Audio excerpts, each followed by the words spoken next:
नमस्कार, स्वागत है आपका राज्यसभा टीवी में। मैं हूं दीपक डोभाल। हम लेकर आए हैं जम्मू कश्मीर और झारखंड विधानसभा चुनाव से जुड़ी हुई हमारी खास कवरेज लोकतंत्र 2014। जम्मू कश्मीर में रिकॉर्ड वोटिंग से हताश आतंकियों ने आज कायराना हमले किए हैं, जिसकी तमाम राजनीतिक दलों ने कड़ी निंदा की है। वहीं दोनों राज्यों में तीसरे दौर का चुनाव प्रचार चरम पर है। गृह मंत्री राजनाथ सिंह ने जम्मू और राजौरी में 3 रैलियां की। इधर मुख्यमंत्री उमर अब्दुल्ला ने श्रीनगर में और पीडीपी के वरिष्ठ नेता मुफ्ती मोहम्मद सईद ने पुलवामा में जनसभा को संबोधित किया। ये खबरें हम आपको तमाम विस्तार से दिखाएंगे, लेकिन उससे पहले अब तक की सुर्खियों पर एक नजर। जम्मू कश्मीर में रिकॉर्ड वोटिंग से हताश आतंकियों ने किए कायराना हमले। तमाम राजनीतिक दलों ने की कड़ी निंदा।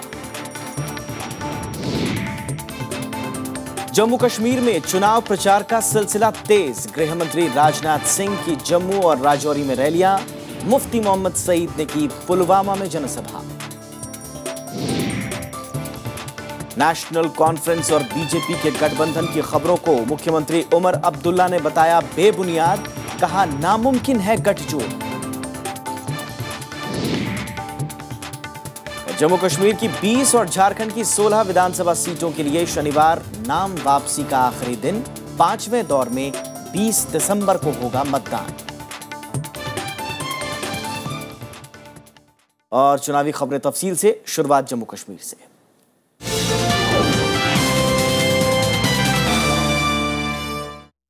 तो पहले 2 चरणों में जम्मू कश्मीर में लोगों ने बढ़ चढ़कर मतदान में हिस्सा लिया।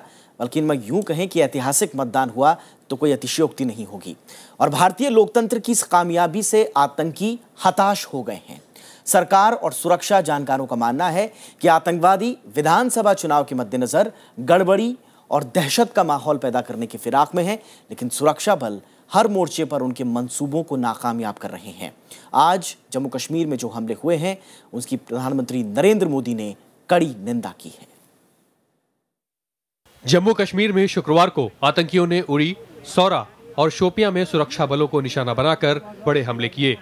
उड़ी में तीसरे दौर में 9 दिसंबर को मतदान होगा, जबकि शोपियां और सौरा में चौथे दौर में 14 दिसंबर को वोटिंग होगी।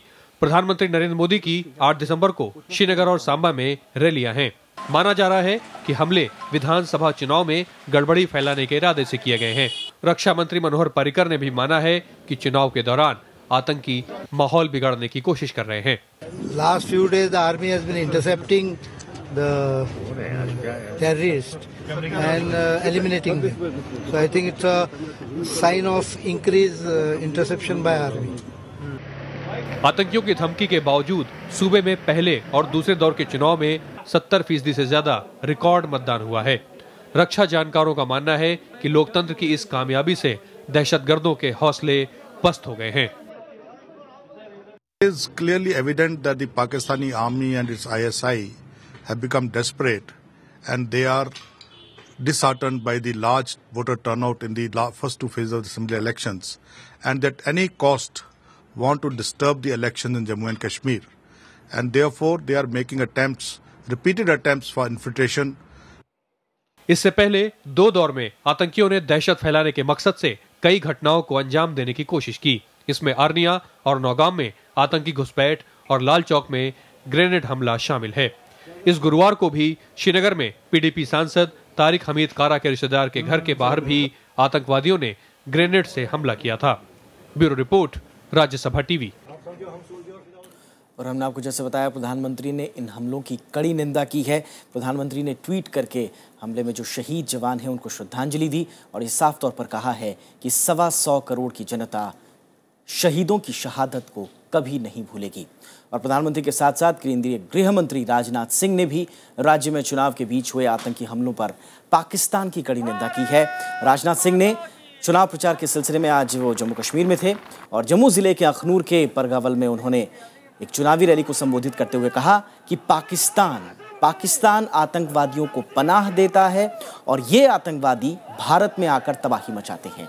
और जबकि वो जब राजौरी में थे तो उन्होंने कहा कि पाकिस्तान को उन्होंने साफ तौर पर एक नसीहत दी और कहा कि वो इस तरह के हमले अगर नहीं रोक सकता तो पाकिस्तान को भारत की मदद लेनी चाहिए। गृह मंत्री ने कहा कि इस तरह के हमले भारत बर्दाश्त नहीं करेगा।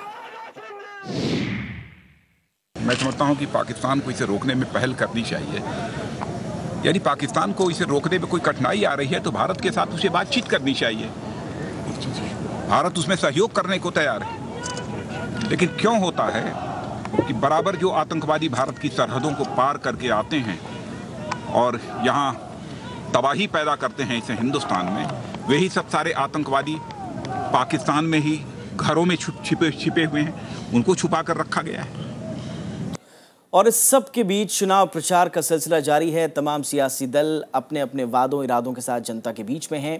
पीडीपी के वरिष्ठ नेता मुफ्ती मोहम्मद सईद ने पुलवामा में एक जनसभा को संबोधित किया और इस मौके पर उन्होंने अनुच्छेद 370 को राज्य के लिए जरूरी बताया। मुफ्ती मोहम्मद सईद ने कहा कि उनकी पार्टी के पास जम्मू कश्मीर के विकास के लिए एक विजन है।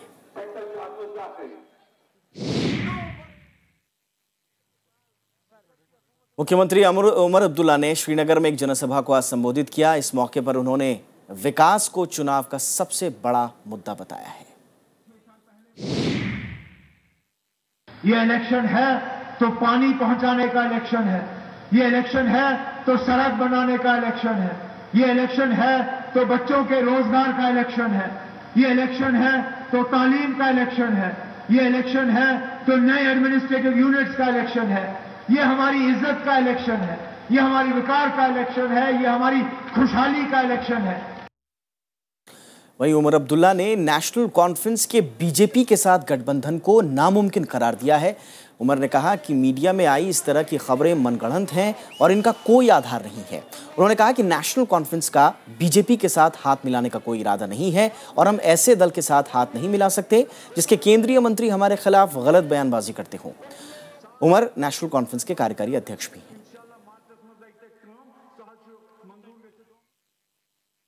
जम्मू कश्मीर के तीसरे चरण के चुनाव के लिए चुनाव प्रचार चरम पर है। प्रधानमंत्री नरेंद्र मोदी 8 दिसंबर से तीसरे चरण के प्रचार में उतरेंगे। वे श्रीनगर और सांबा बॉर्डर पर 2 सभाओं को संबोधित करेंगे। बीजेपी इस रैलियों के लिए खास व्यवस्था कर रही है। इससे पहले मोदी ने किश्तवाड़, उधमपुर और पुंछ में चुनावी रैलियां की थी।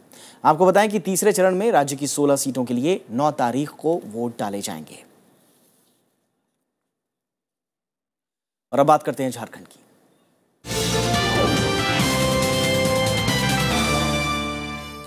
तो झारखंड में कुल 81 सीटों में से पहले 2 चरणों में 33 सीटों का मतदान पूरा हो गया है और अब 9 दिसंबर को तीसरे चरण में 8 जिलों की 17 सीटों पर वोट डाले जाएंगे। झारखंड की 17 विधानसभा सीटों के लिए तीसरे दौर में मतदान होगा। चुनाव आयोग ने इस दौर के लिए 14 नवंबर को अधिसूचना जारी की थी।